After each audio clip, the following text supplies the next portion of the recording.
Halo teman-teman jadi ASN, sebelum kita ke soal ada baiknya kita tahu konsep dulu ya teman-teman ya.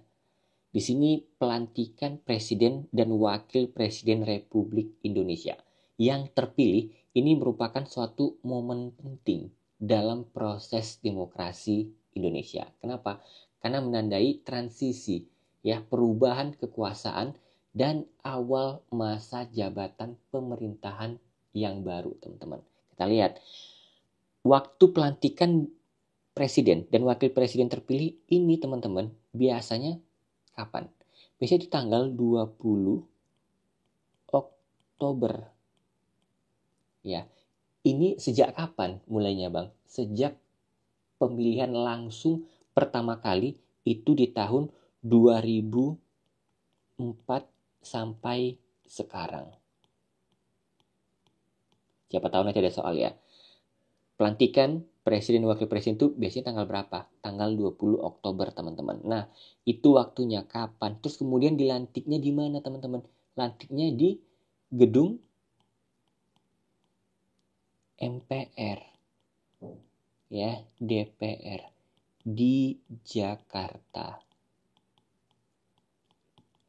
Nah, terus kemudian pertanyaannya lagi, teman-teman.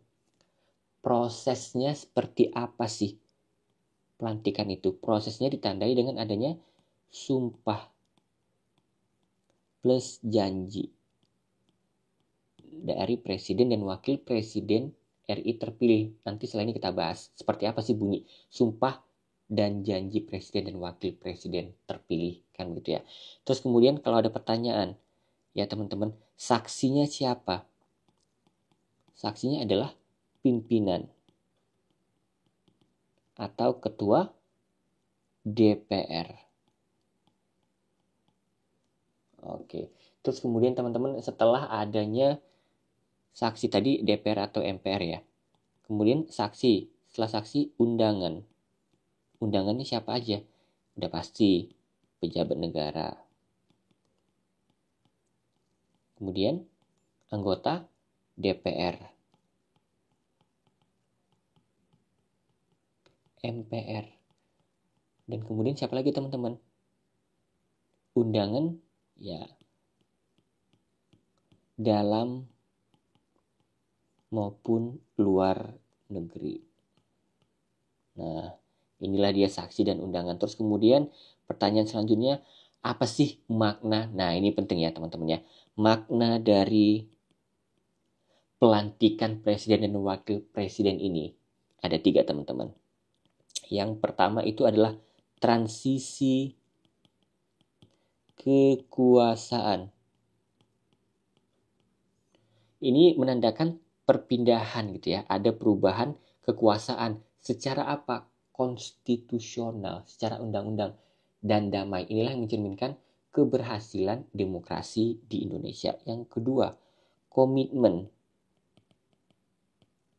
untuk memimpin. Ini adalah simbol ya teman-teman, sumpah yang diucapkan dan juga janji yang diucapkan kedua belah pihak, presiden dan wakil presiden, ini menunjukkan komitmen dan tanggung jawab moral presiden dan wakil presiden terpilih untuk menjalankan amanah dari rakyat. Yang ketiga apa, teman-teman? Simbol persatuan. Dalam setiap pemilihan ada 2 calon, 3 calon, atau 4 pasangan calon, begitu ya teman-teman. Pasti teman-teman dan saya dan orang lain itu kan pasti bisa jadi berbeda pilihannya. Jadi walaupun berbeda pilihannya, siapa pemenangnya yang terpilih, itu teman-teman kita harus mendukungnya. Itulah simbol persatuan ya, demokrasi Indonesia. Siapapun yang terpilih, maaf kata suka atau tidak suka, milih atau nggak milih, kalau sudah terpilih kita harus dukung. Inilah yang menunjukkan persatuan dari rakyat Indonesia untuk Indonesia yang lebih baik. Nah, ini dia 3 makna dari pelantikan presiden dan wakil presiden. Yang terakhir, teman-teman, pelantikan pertama, ini penting nih. Pelantikan pertama itu presidennya Soekarno. Kapan, teman-teman, dilaksanakan? Pada tanggal 18 Agustus 1945. Jadi setelah diproklamasikannya kemerdekaan Republik Indonesia, besoknya 18 Agustus itulah pelantikan pertama Presiden Republik Indonesia. Nah, selanjutnya teman-teman, sumpah presiden dan wakil presiden, kalau ada pertanyaan itu di dalam pasal berapa? Pasal 9 UUD 1945. Nah, bunyi sumpahnya bagaimana? Demi Allah saya bersumpah akan memenuhi kewajiban Presiden Republik Indonesia. Nah, kalau wakilnya dia bilang wakil Presiden Republik Indonesia dengan sebaik-baiknya dan seadil-adilnya memegang teguh UUD dan menjalankan segala undang-undang dan peraturannya dengan seluruh-seluruhnya serta berbakti kepada nusa dan bangsa. Janjinya hampir sama teman-teman ya. Saya berjanji dengan sungguh-sungguh akan memenuhi kewajiban Presiden Republik Indonesia, Wakil Presiden Republik Indonesia dengan sebaik-baiknya dan seadil-adilnya, memegang teguh Undang-Undang Dasar dan menjalankan segala undang-undang dan peraturannya dengan seluruh-seluruhnya serta berbakti kepada nusa dan bangsa. Inilah dia bunyi sumpah dan janji Presiden dan Wakil Presiden Indonesia yang terpilih. Soal 141. Presiden Republik Indonesia wajib mengucapkan sumpah atau janji sebelum memangku jabatannya. Berdasarkan UUD 1945 pasal 9, sumpah atau janji ini mencerminkan tanggung jawab moral seorang presiden untuk menjalankan amanah bangsa dengan sebaik-baiknya. Dalam konteks hukum tata negara dan pelaksanaan tugas kepresidenan, pernyataan sumpah presiden tersebut memiliki beberapa makna filosofis. Nah, terus pertanyaannya, dari aspek etika kepemimpinan, manakah pernyataan yang paling tepat menggambarkan makna sumpah presiden dalam menjalankan tugasnya? A. Menegaskan komitmen untuk melindungi hak-hak rakyat dengan keadilan dan kesetaraan yang tinggi, serta berpegang teguh pada supremasi hukum. B. Mengutamakan transparansi dan akuntabilitas dalam setiap keputusan yang diambil, serta memprioritaskan kepentingan rakyat di atas segala kepentingan lainnya. C. Menggambarkan dedikasi yang total dalam mewujudkan visi kesejahteraan nasional dengan tetap berlandaskan nilai-nilai moral dan konstitusi. D. Menyatakan bahwa presiden harus menjalankan amanat rakyat dengan integritas yang kokoh, serta taat pada prinsip-prinsip dasar negara dan undang-undang. Yang E. Memastikan bahwa presiden akan menjaga keseimbangan antara pembangunan ekonomi dan sosial serta berkomitmen untuk memberikan pelayanan publik yang adil bagi semua lapisan masyarakat. Wah, ini hot banget. Menurut teman-teman yang mana nih jawabannya? Coba kita lihat teman-teman ya. Untuk pilihan yang A, menegaskan komitmen untuk melindungi hak-hak rakyat serta berpegang teguh pada supremasi hukum tertinggi di Indonesia. Bagaimana menurut teman-teman? Pilihan ini menekankan pada perlindungan hak rakyat, teman-teman, dan supremasi hukum. Ini penting dalam kepemimpinan yang baik. Tapi makna sumpah presiden, teman-teman, lebih luas daripada hanya sekedar aspek hukum dan keadilan semata. Jadi pilihan yang A bukan. Kita lihat yang B, mengutamakan transparansi dan akuntabilitas serta memprioritaskan kepentingan rakyat di atas kepentingan lainnya. Gimana menurut teman-teman? Transparansi dan akuntabilitas teman-teman itu memang penting ya. Ini penting banget ya dalam prinsip dan proses pemerintahan.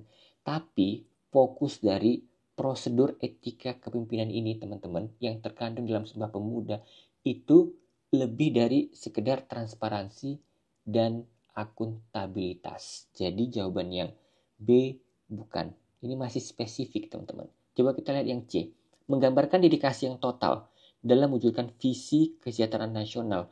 Landasannya apa? Nilai-nilai moral dan konstitusi. Gimana buat teman-teman? Jadi meskipun dedikasi ya untuk kesejahteraan nasional tadi itu penting teman-teman, tapi kurang menekankan pada pelaksanaan apanya? Amanahnya dan kepatuhan kepada konstitusi. Tadi kan ada teman-teman ya, di dalam sumpah dan janji ya, dia berkomitmen ya harus amanah. Jadi yang C ini lebih kepada kesejahteraan nasional. D. Menyatakan presiden harus menjalankan amanah rakyat dengan integritas yang kokoh serta taat pada UUD. Gimana menurut teman-teman? Disinilah teman-teman ya, udah mencakup esensi. Esensi itu inti dari makna utama sumpah presiden, yaitu apa? Menjalankan amanat rakyat dengan integritas serta prinsip-prinsip konstitusi ya, undang-undang ya. Dan inilah mencerminkan tanggung jawab moral dan etika presiden yang harus dijunjung tinggi dalam melaksanakan tugasnya. Yang D positif. Yang E kita lihat, memastikan bahwa presiden itu menjaga keseimbangan antara pembangunan ekonomi dan sosial serta komitmen untuk memberikan layanan publik yang adil untuk seluruh masyarakat. Menjaga keseimbangan antara pembangunan sosial ya dan ekonomi itu penting, tapi pilihan ini terlalu sempit teman-teman dan gak mencakup keseluruhan makna sumpah presiden. Ya, sumpah itu sekali lagi lebih berhubungan kepada komitmen, amanah, integritas, nggak cuma aspek pembangunan aja teman-teman. Ya, sehingga yang E bukan. Opsi yang benar adalah pilihan yang D. Soal 142, pelantikan presiden di Indonesia bukan hanya seremonial, bukan hanya upacara begitu ya, tetapi juga penanda resmi dimulainya masa jabatan. Dalam sejarah Indonesia, presiden harus memiliki kemampuan untuk beradaptasi dengan situasi politik yang dinamis dan kompleks. Di sisi lain, sumpah presiden mengandung komitmen untuk menjalankan amanah konstitusi dan menjaga kesejahteraan rakyat. Berdasarkan peristiwa transisi kekuasaan dari Presiden Soeharto ke Presiden B.J. Habibie pada tahun 1998, bagaimana makna Sumpah Pemuda dalam konteks krisis politik dan ekonomi yang terjadi pada masa itu. Yang A. Sumpah Jabatan Habibie menunjukkan komitmen untuk memulihkan stabilitas nasional dan mengelola transisi menuju reformasi politik yang damai serta demokratis. B. Pelantikan Habibie menandai titik balik dalam sejarah kepresidenan Indonesia, di mana sumpah tersebut mencerminkan tekad untuk memperbaiki situasi ekonomi nasional yang terpuruk. C. Sumpah Jabatan Habibie menegaskan pentingnya menjaga hubungan baik dengan militer dan memastikan keamanan nasional di tengah ketidakstabilan politik. D. Melalui sumpahnya, Habibie berjanji untuk mengutamakan dialog nasional yang inklusif menyeluruh, guna memastikan transisi kekuasaan itu berjalan tanpa konflik sosial yang lebih luas. Atau yang E. Pelantikan Habibie sebagai presiden mencerminkan semangat baru dalam pemerintahan yang orientasinya adalah demokrasi, hak asasi manusia, HAM, dan reformasi struktural. Hots banget. Menurut teman-teman yang mana nih jawabannya? Coba kita lihat opsi yang E. Mencerminkan semangat baru, pemerintahan yang orientasinya demokrasi. Kan begitu ya teman-teman. Hak asasi manusia ada dan reformasi struktural juga ada. Ini yang E, jawabannya positif teman-teman. Udah lengkap banget nih. Yang D, melalui sumpahnya Habibie berjanji untuk mengutamakan dialog nasional dan sebagainya. Ini lebih menekankan kepada dialog nasional teman-teman. Ini penting banget. Tapi konteks utama pada waktu itu adalah lebih kepada yang tadi teman-teman. Reformasi ya, stabilitas ya, krisis, bukan cuma dialog nasional, itu masih terlalu sempit. Jadi opsi yang D bukan. C. Sumpah Jabatan Habibie menegaskan pentingnya hubungan baik dengan militer. Hubungan baik dengan militer ya teman-teman itu penting, tapi ini bukanlah inti dari sumpah Presiden Habibie waktu itu. Ini penting, tapi ini hanya mencakup sebagian doang teman-teman. C bukan. B. Pelantikan Habibie menandai titik balik sejarah kepresidenan Indonesia. Iya, kan begitu ya. Nah, dia memperbaiki situasi ekonomi nasional teman-teman di sini? Penting. Ya, ini memang penting banget waktu itu karena kita lagi krisis ekonomi tahun 1998. Ya, ini penting, tapi transisi politik waktu itu lebih kepada pergolakan politik. Ya, nggak cuma ekonomi aja, teman-teman. Jadi ini cuma ngambil satu POV, point of view cuma satu doang, ekonomi aja. Nggak. Yang A, Sumpah Jabatan Habibie menunjukkan komitmen untuk memulihkan stabilitas nasional dan mengelola transisi menuju reformasi politik yang damai serta demokratis. Ini positif. Jadi jawabannya antara A dengan yang E. Menurut teman-teman yang mana? Oke, di sini teman-teman ada namanya transisi kekuasaan, dan kalau kita melihat ke belakang, tahun 1998 itu benar-benar stabilitas ketahanan politik, ya, ketahanan ekonomi, sosial, dan yang lain di Indonesia itu hancur parah, kan gitu ya. Nah, kita membutuhkan apa? Stabilitas nasional dan juga reformasi struktural seperti di E. Nah, pilihan yang lebih tepat teman-teman adalah yang A. Kenapa? Yang E di sini ada kata demokrasi. Nah, yang A juga lebih demokratis. Hak asasi manusia ada dalam demokrasi, ya, yang damai. Reformasi struktural ada dalam reformasi politik. Dan di A ini teman-teman ada kata stabilitas nasional. Ini yang nggak ada di E. Jadi jawaban A itu lebih inklusif, komprehensif, lebih menyeluruh teman-teman. Lebih dapat banyak gitu ya. Sehingga yang E kita tidakkan. Sehingga jawabannya adalah yang A. Soal 143. Sejak kemerdekaan Indonesia, pelantikan dan sumpah jabatan presiden selalu menjadi momen penting yang melambangkan transisi kekuasaan secara damai. Dalam sejarah Indonesia, beberapa presiden terpilih melalui mekanisme yang berbeda, mulai dari pemilihan langsung oleh rakyat hingga hasil keputusan Majelis Permusyawaratan Rakyat atau MPR. Dalam konteks sejarah politik Indonesia, sumpah jabatan tidak hanya menjadi simbol personal, tetapi juga tonggak stabilitas nasional yang mempengaruhi keberlangsungan pemerintahan.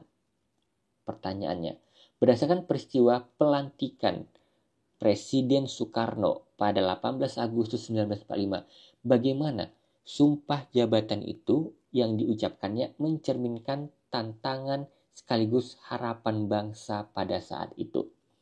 A. Sumpah tersebut menegaskan tanggung jawab Soekarno untuk menjaga kedaulatan negara yang baru merdeka dan memimpin perjuangan diplomasi dalam menghadapi tekanan internasional. B. Sumpah yang diucapkan menandai dimulainya era pemerintahan yang berlandaskan konstitusi, di mana Soekarno berperan dalam membangun dasar-dasar kenegaraan yang kokoh. C. Pelantikan Soekarno sebagai presiden merupakan simbol persatuan nasional yang mencerminkan harapan rakyat akan pemimpin yang mampu mewujudkan kesejahteraan dan kemerdekaan sejati. D. Ucapan sumpah tersebut menggarisbawahi komitmen Soekarno dalam mempertahankan kemerdekaan dan menjaga kesatuan bangsa di tengah ancaman kolonialisme yang masih ada. Yang E. Dengan pengucapan sumpah jabatan, Soekarno menegaskan peranannya dalam mewujudkan pemerintahan yang demokratis serta menjaga hubungan harmonis antar suku dan golongan di Indonesia. Bagaimana menurut teman-teman jawabannya? Ini hot banget. Coba kita lihat pilihan yang A, teman-teman. Sumpah tersebut menegaskan tanggung jawab Soekarno untuk menjaga kedaulatan negara yang baru merdeka dan memimpin perjuangan diplomasi dalam menghadapi tekanan internasional. Oke, menjaga kedaulatan negara serta diplomasi internasional. Ini positif ya teman-teman, ini positif. Yang A positif karena baru merdeka. Ingat teman-teman, kata kuncinya di sini 18 Agustus 1945. Yang A positif. Yang B, sumpah yang diucapkannya ya Presiden Soekarno itu berlandaskan konstitusi, di mana Presiden Soekarno berperan membangun dasar-dasar kenegaraan. Ini lebih kepada menyoroti konstitusinya teman-teman. Tidak mencakup ya, tidak mencerminkan tantangan besarnya dalam menjaga kesatuan bangsa saat proklamasi. Itu lebih penting. Konstitusi itu penting, tapi setelah merdeka ya itu lebih kepada menjaga kesatuan bangsa, teman-teman. Yang B bukan. Yang C, pelantikan Soekarno sebagai simbol persatuan nasional. Benar. Ini mencerminkan harapan rakyat untuk mewujudkan kesejahteraan dan kemerdekaan yang sejati. Gimana menurut teman-teman? Ini menyentuh soal persatuan, ya. Lebih juga fokus kepada harapan kesejahteraan. Sementara teman-teman, ya, setelah 18 Agustus itu ancaman yang paling penting. Ancaman dari Belanda itu bertubi-tubi. Ya, ancaman kolonialisme itu lebih mendesak daripada kesejahteraan dan kemerdekaan sejatinya. Ini ancamannya lebih ketat. Kemudian yang D, ucapan sumpah tersebut menggarisbawahi komitmen Soekarno dalam mempertahankan kemerdekaan, ya, dan menjaga kesatuan bangsa di tengah ancaman kolonialisme yang masih ada. Ini positif. Yang E, dengan pengucapan sumpah jabatan, Soekarno menegaskan peranannya dalam mewujudkan pemerintahan yang demokratis, serta menjaga hubungan harmonis antar suku dan golongan. Gimana teman-teman? Ya, ini mengarah pada demokrasi dan harmonis, ya, antar golongan. Tapi tidak menggambarkan tantangan kemerdekaannya itu apa yang menjadi fokus utama sumpah Presiden Soekarno waktu itu, teman-teman. Ya, ini umum sekali. Jadi yang E bukan, antara yang A atau yang D. Menurut teman-teman yang mana? Kita lihat yang A lebih kepada menjaga kedaulatan negara. Kalau yang D lebih kepada mempertahankan kemerdekaan plus menjaga kesatuan bangsa. Yang A atau yang D, teman-teman? Ya, yang A ini relevan ya tentang kedaulatan negara, tapi tidak menekankan perjuangan mempertahankan kemerdekaan dan ancaman kolonialisme secara langsung, teman-teman. Jadi yang D lebih komplit gitu ya. Jadi yang A tidak. Sehingga jawabannya adalah yang D. Soal 144. Ketika Presiden Susilo Bambang Yudhoyono terpilih pada tahun 2004 melalui pemilihan langsung pertama di Indonesia, sumpah jabatan yang diucapkannya mencerminkan perubahan besar dalam sistem demokrasi Indonesia. Pertanyaannya, bagaimana makna pengucapan sumpah jabatan Presiden SBY pada saat itu dalam konteks transisi demokrasi di Indonesia? Yang A, sumpah jabatan tersebut menunjukkan komitmen SBY untuk memperkuat institusi demokrasi di Indonesia serta memastikan bahwa pemilihan langsung berjalan sesuai dengan prinsip-prinsip demokrasi yang sehat. B, pelantikan SBY sebagai presiden menandai awal dari reformasi politik yang lebih luas, di mana sumpahnya mencerminkan janji untuk membangun pemerintahan yang bersih, transparan, dan bebas dari korupsi. C, sumpah jabatan tersebut menggarisbawahi komitmen SBY untuk menjaga stabilitas nasional melalui apa? Reformasi di bidang pertahanan dan keamanan yang diperlukan dalam membangun kepercayaan publik. D, melalui sumpahnya, SBY menegaskan bahwa ia akan mengutamakan penguatan ekonomi rakyat dan mempercepat pembangunan nasional yang berkelanjutan sustain sebagai landasan utama bagi kesejahteraan rakyat. E, pengucapan sumpah jabatan SBY mencerminkan upaya serius dalam membangun hubungan internasional yang lebih kuat dan memastikan posisi Indonesia di kancah global dengan memperhatikan diplomasi yang inklusif. Ini hot. Menurut teman-teman yang mana nih jawabannya? Coba kita lihat teman-teman yang A. Ini memperkuat institusi demokrasi. Ya, di Indonesia memastikan bahwa pemilihan langsung ini positif yang A.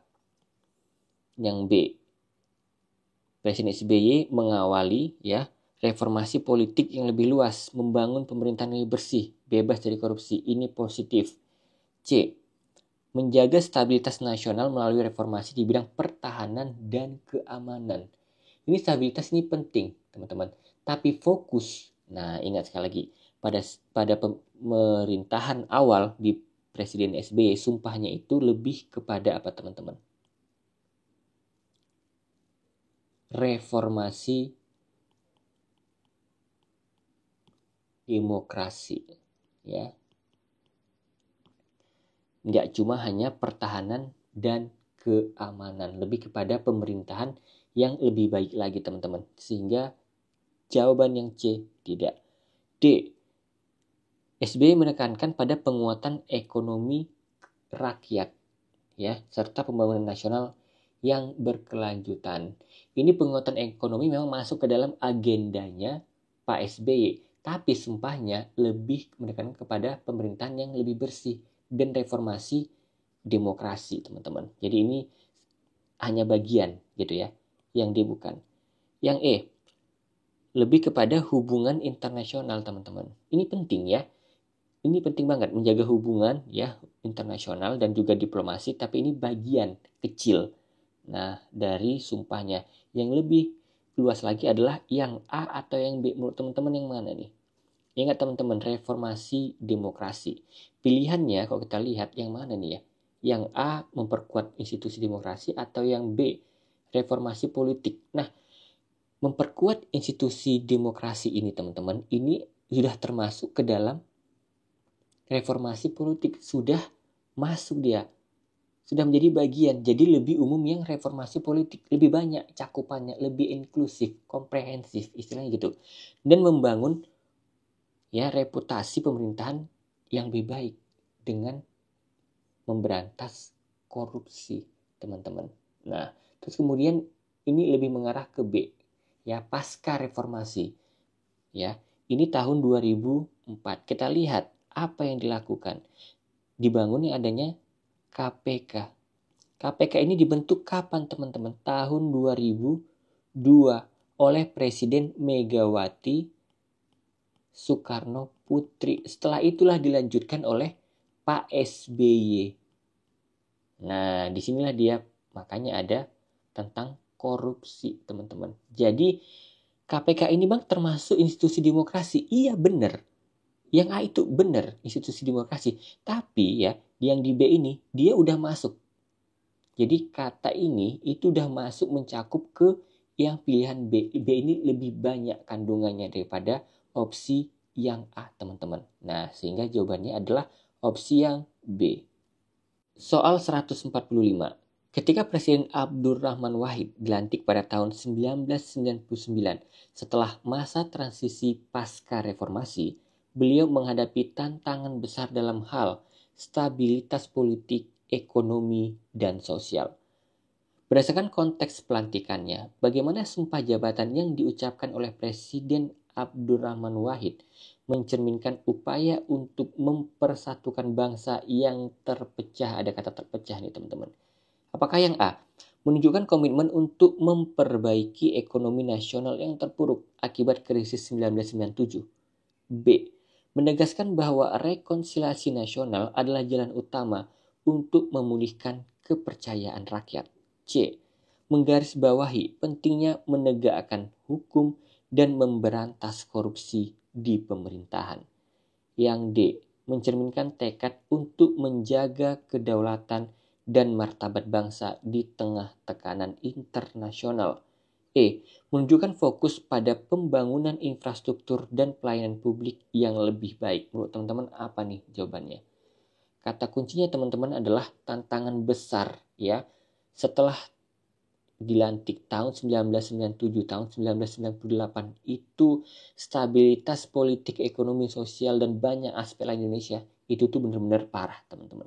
Coba kita lihat opsi yang A. Menunjukkan komitmen memperbaiki ekonomi nasional yang terpuruk. Benar ya, ini penting banget memperbaiki ekonomi nasional, tapi fokusnya waktu itu teman-teman lebih kepada stabilitas politik, sosial ya, dan juga ekonomi. Ada 3 banyak. Jadi ini cuma ekonomi doang teman-teman, cuma satu aja. Enggak. B. Menegaskan bahwa rekonsiliasi nasional itu jalan utama memulihkan kepercayaan rakyat. Rekonsiliasi itu maksudnya apa teman-teman? Menyatukan bangsa ya setelah reformasi. Ini tuh positif teman-teman. Jadi menyakup inklusif, menyakup banyak aspek. Yang B. Menggarisbawahi pentingnya hukum dan memberantas korupsi. Nah ini benar teman-teman ya, penting untuk menegakkan hukum, tapi ini bukan pesan utama dari sumpah Abdurrahman Wahid waktu itu, karena dia ingin menyatukan bangsa yang udah banyak terpecah teman-teman. Jadi banyak banget ya itu perpecahan, terus kemudian propaganda ya 1997, 1998, tugasnya berat. Yang C ini hanya bagian. Yang D, menjaga kedaulatan dan martabat bangsa di tengah tekanan internasional. Gimana menurut teman-teman? Ini penting ya, isu ini penting banget. Tapi tantangan internal berupa perpecahan ya, ini lihat teman-teman. Tantangan ini adalah tantangan internal. Lebih penting karena perpecahan. Kalau yang ini lebih kepada eksternal, internasional ya, tidak.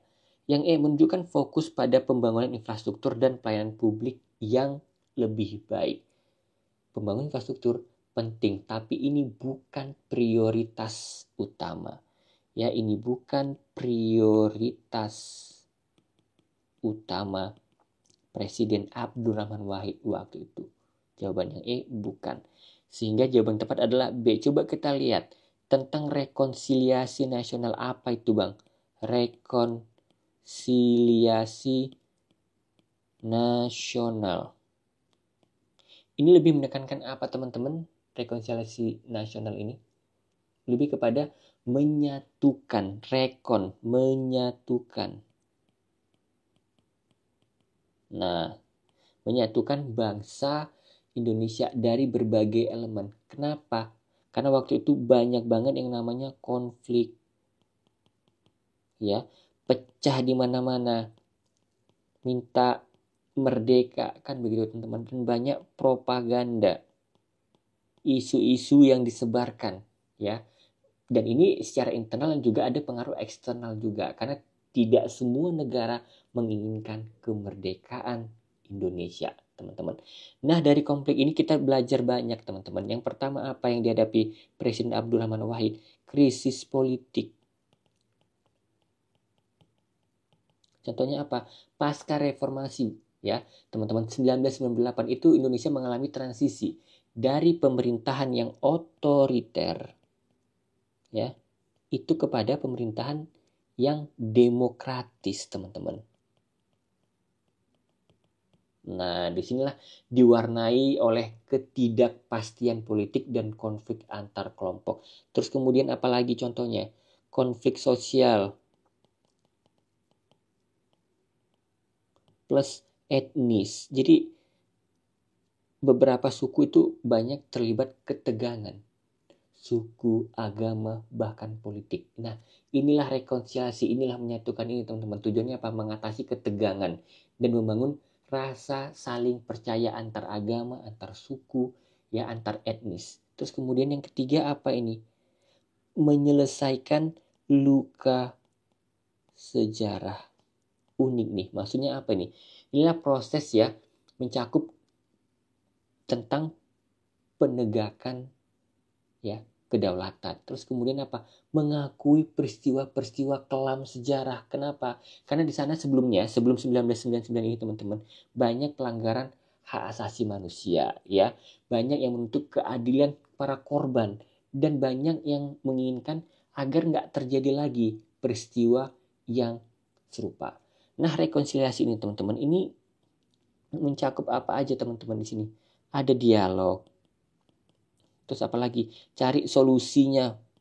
Ya, punya permasalahannya apa? Terus kemudian apa? Membangun toleransi, solidaritas, dan persatuan di seluruh elemen masyarakat.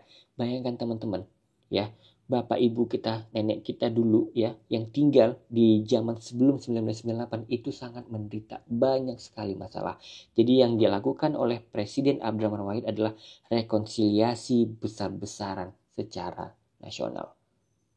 Nah, selanjutnya PR buat teman-teman, ada 2 PR nih. PR yang pertama, UUD 1945 dalam hal terjadi kekosongan jabatan presiden dan wakil presiden secara bersamaan. Terjadi kekosongan jabatan, teman-teman, presiden dan wakil presiden. Secara bersamaan siapa yang sementara menjalankan tugas kepresidenan? Menurut teman-teman jawabannya yang A, B, C, D, atau yang E ya. Sekarang PR yang kedua. Soalnya, pelantikan Presiden Joko Widodo dan Wakil Presiden Ma'ruf Amin pada 20 Oktober 2019 menandai awal dari periode kepemimpinan kedua mereka. Dalam acara tersebut, mereka mengucapkan sumpah untuk menjalankan tugas dengan penuh tanggung jawab, mencerminkan komitmen terhadap rakyat dan negara. Mengingat konteks sosial dan politik Indonesia pada saat itu, bagaimana makna dari sumpah dan janji tersebut dilihat dalam konteks visi dan misi mereka selama masa jabatan. Buat teman-teman, opsi yang mana ya yang paling tepat?